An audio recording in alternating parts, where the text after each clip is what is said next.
Here we go again. Guys, former House Representative Jamal Bowman recently went on CNN and exhibited some serious feminine energy.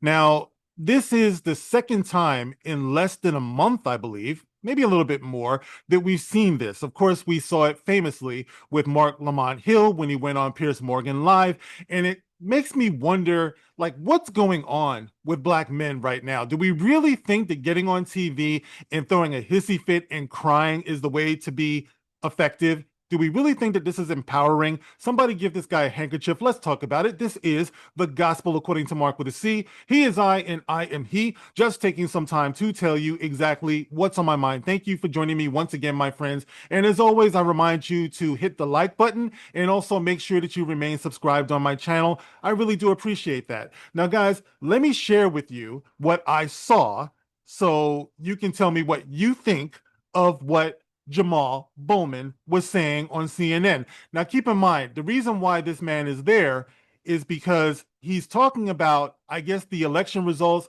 as of like the primary in New York, where you saw Zohran Mamdani win that primary. And of course, a lot of people are up in arms about this. This is a Muslim guy. He's supposed to be a socialist.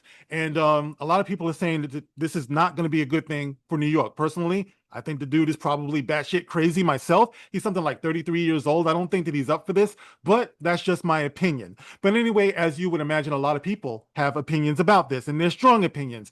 And as usual, when it comes to people of mixed heritage sharing their opinions, if you disagree with them and you're somebody like Jamal Bowman, there's only one explanation for that, and that would be that they are racist. And so here he is on a panel on CNN leveling that charge. Now, let's see what Jamal had to say. Come on down, Jamal. Sin, this disease of hate and racism towards black and brown people, and sexism towards women, and anti-LGBTQ sentiment. Dude just ran down the whole list. Towards it's racism towards black and brown people and LGBTQ and women and one-legged dogs, and you know what I mean? Like, this dude, man, you're doing too much, bro. But he's on here grandstanding. Let's see what else he has to say.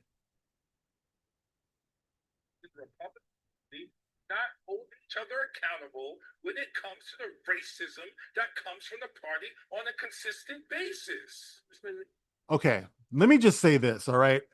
I am not here to say that racism does not exist, because one thing that I have noticed is that when it comes to politics, you can believe in a candidate or you cannot believe in the candidate. You can list your reasons for that, but some people do take it too far. They completely lose track of what the plot should be. And instead of critiquing that candidate based upon their policies, well, it's the internet, and you are going to see people saying all types of racist shit. So this is true. All right. That can happen. But what this dude is doing is what they all do. All right. You're using one argument to blanket everything else, so that legitimate critique of this candidate, you know what I mean? They're making it something that is irrelevant. You know, it's overshadowing that, in other words, because you just want to put this up front to block all the legitimate criticism. So that's where I have to cry foul. All right. Of course, racism will exist, but let's put racism aside. Does this candidate really stand up to this scrutiny? We saw that with Kamala Harris. All right. Everyone wanted to throw the, racism, sexism thing, and everyone wanted to ignore, is she actually a suitable, legitimate, capable, credible candidate? And of course, America spoke. All right, let's go on.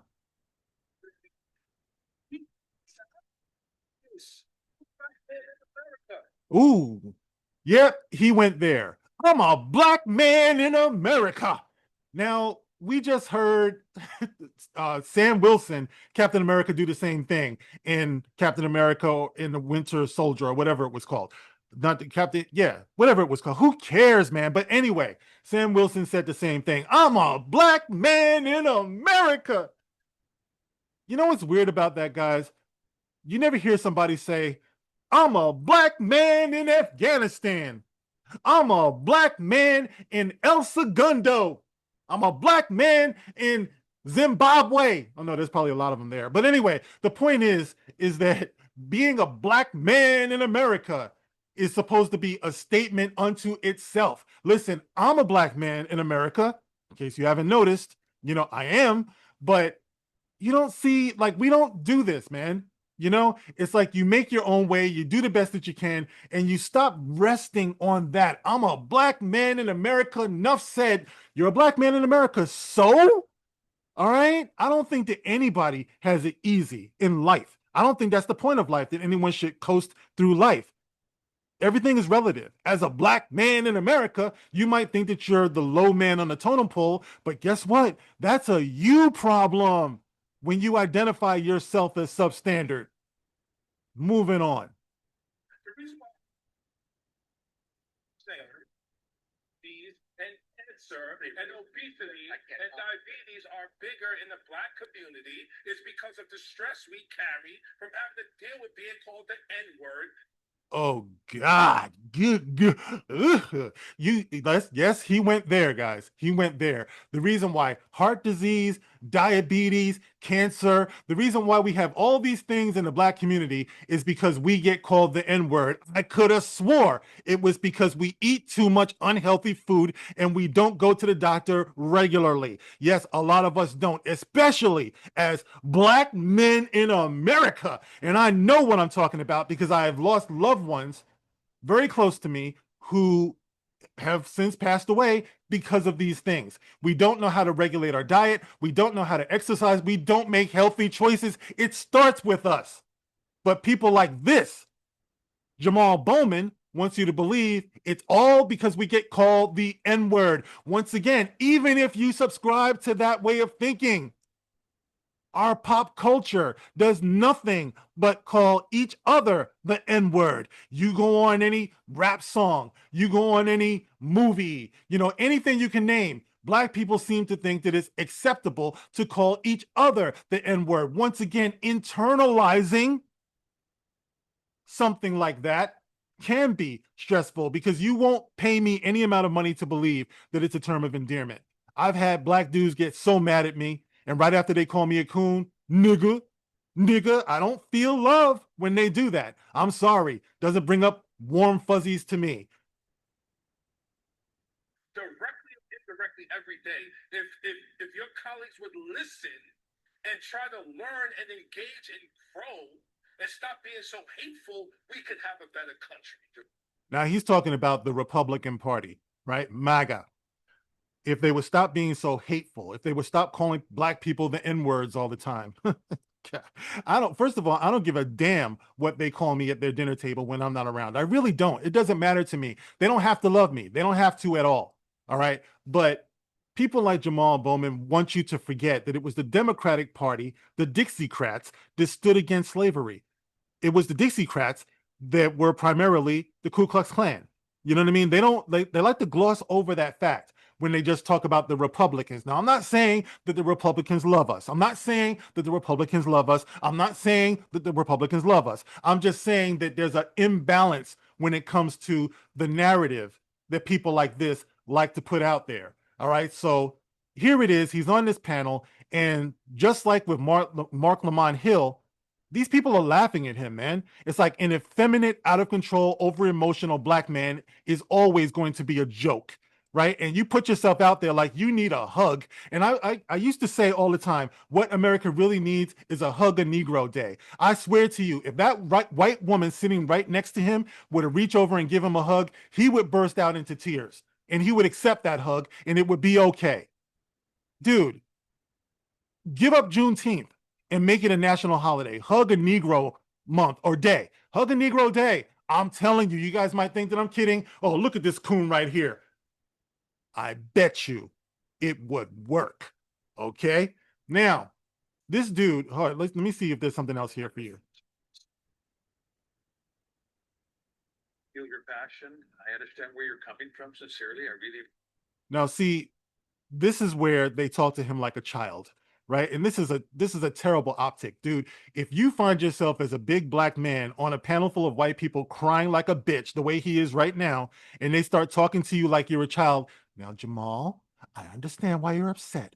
We're gonna just take a little time out. You take your little rubber ducky or whatever it is that you use to relieve pressure, and you go over there and sit for a while, and everything's gonna be okay. You know you did something wrong, okay? And that's what this dude is doing right here. You do? It happens on both sides, Jamal. You might think it happens more on your side. Jamal, when I leave the show, when I leave What this guy is trying to explain to him is that the internet is a mean place to everybody. And he's saying that as a white guy, when he goes onto the internet, he's going to see some mean things about him too. And of course, he's right. That's what the internet is. But Jamal doesn't want to hear about that because he is the number one victim as a black man in America. Bitch made motherfucker. the show, Jamal, you see my Twitter feed. He's laughing at him. You know what I'm saying? This is terrible, bro. But let me just show you something else about Jamal Bryant here. Okay, Jamal Bowman right here. Okay, this you might remember this guy. First of all, he got in trouble. Right, he had to plead guilty for pulling a false alarm in the Common House. What was this? A couple of years ago. That was him. He got in trouble for that. All right, but let me just play something else here. For you with this guy. All right, this is this over emotional Ving Rhames looking mother effer. Check this out.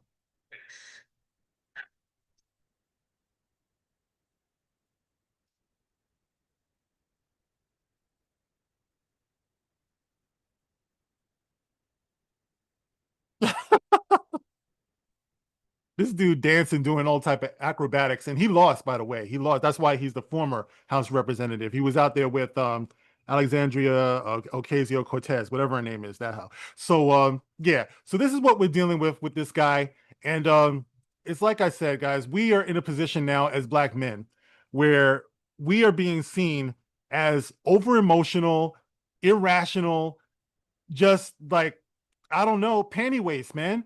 And there's got to be a way to express ourselves better than this. As a black man in America, I felt that I had to do this video to push back on what Jamal Bowman is talking about here. I will never deny that racism exists. But guys, first of all, it starts at home. We could do a better job taking care of ourselves. We could do a better job talking to ourselves. And I don't mean talking to yourself like late at night, talking about, they will be sorry for the way they treated me. I'll show them all. No, I'm talking about dialoguing with ourselves. Before you go on to a panel like CNN and act like a complete baby and have people try to pacify you, I'm surprised they didn't do that. They didn't put a little binky in his mouth and he just sit there like Maggie Simpson. But anyway, guys, there it is. I just wanted to showcase to you what's going on. And as always, guys, you can get in the comment section. What do you think about what Jamal Bowman is talking about? As a black man in America, you can never understand me. We got it so bad. This is what they want us to believe. The reason why we stress out so bad in the black community is because you got people like Jamal Bowman, people like Whoopi Goldberg talking about this is the worst, that black people got it worse than Iran. They got it worse than Gaza and all this stuff. Our kids are waking up stressed out, man. Before they even turn like 20 and 30 years old, they feel like the whole world is against them.